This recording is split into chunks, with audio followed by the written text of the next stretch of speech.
आज आम्ही अधिकारवाढीनं तुमच्या समोर ज्यावेळेस बोलतो त्यावेळेस शेतकऱ्यांच्या प्रश्नाची जाण आम्हाला आहे कारण मी देखील आजही शेतीवाडी करतो, जरी मी राजकीय जीवनामध्ये असलो तरी त्याच्यामध्ये गोरगरिबांना काय समस्या आहेत।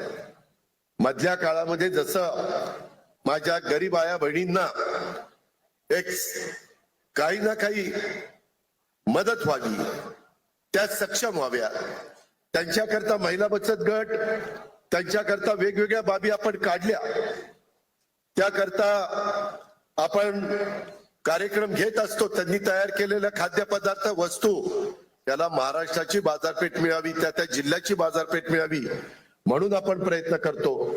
महिला बाल विकास ते खातं आमच्या मुलगी आदिती तटकरेकडे आहे, तिनं त्याच्यामध्ये लक्ष घातलेलं आहे।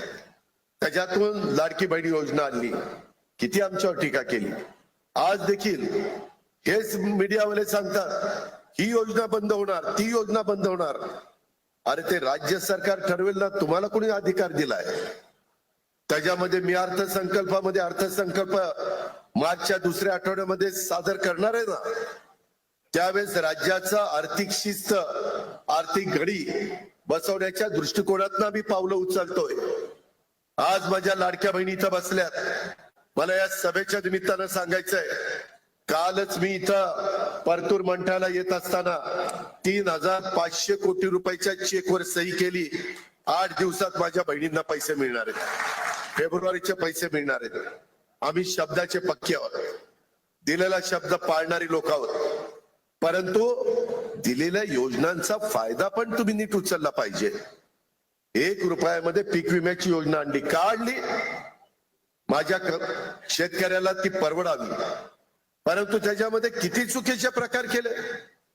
काहींनी गायरानं स्वतःची दाखवली, देवस्थानच्या जमिनी स्वतःच्या दाखवल्या, पिकं दाखवली। अरे असलं जर तुम्ही चुका करायला लागला तर ते पाप कुठं रे फेडाल? वर गेला तरी परमेश्वर तुम्हाला माफ करणार नाही। तुम्ही नियमाने वागा ना, तुमचा अधिकार आहे।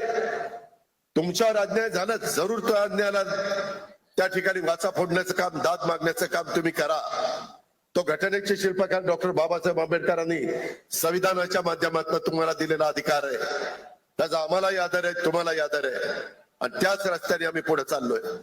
परंतु कुठंतरी एखादी चांगली योजना आणायची आणि ती ज्या घटकाकरता आणलेली आहे त्या घटकाला त्याचा फायदा होण्याच्या ऐवजी ज्यांची आर्थिक परिस्थिती चांगली आहे त्यांनी त्याचा फायदा घेणं हे बरोबर नाहीये।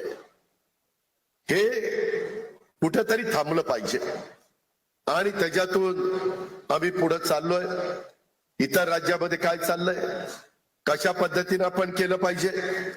आज इथं सन्माननीय जेटली साहेबांनी राष्ट्रवादी काँग्रेस पक्षामध्ये ते आणि त्यांचे असंख्य कार्यकर्ते सामील झाल्यामुळं निश्चितपणे मंठा परतूर विधानसभा मतदारसंघात राष्ट्रवादी काँग्रेस पक्षाची ताकद वाढणार आहे, त्याचा पक्षाला त्या ठिकाणी चांगला फायदा होणार आहे।